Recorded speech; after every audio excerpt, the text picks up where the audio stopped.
Il poeta borgettano Francesco Pilleci, per ripercorrere la vita e la morte dell'avvocato Lafranca, ha scritto una poesia in dialetto siciliano e noi abbiamo raccolto i suoi versi.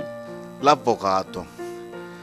Avvocato, sta giornata è lo 4 gennaio dell'anno nuovo, tra politici e istituzioni, osservatorio, parrino e bravo cristiano, una corona di ciure per lo tuo nome e lo tuo grande coraggio onorare, di certo non può mancare. Ah, se ste pietre di Cambuca, anchiappate dello tuo sangue, potessero parlare, chiddu che passaste mai a nudo lo volessero augurare, come io di tia può capire cosa due giorno succerio.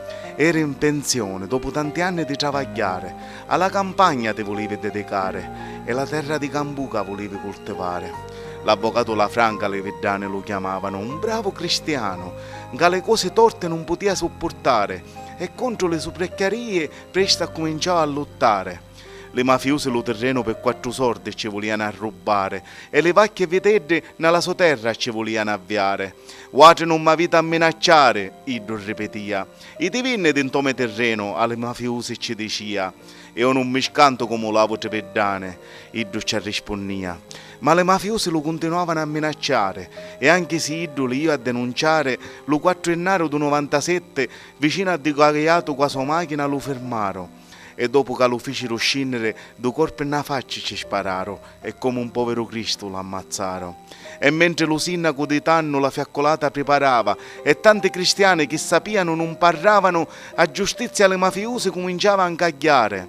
Poi nasce l'osservatorio che lo suo nome avanti ha cominciato a portare e a tutte le cristiane oneste lo fece conoscere e valorizzare.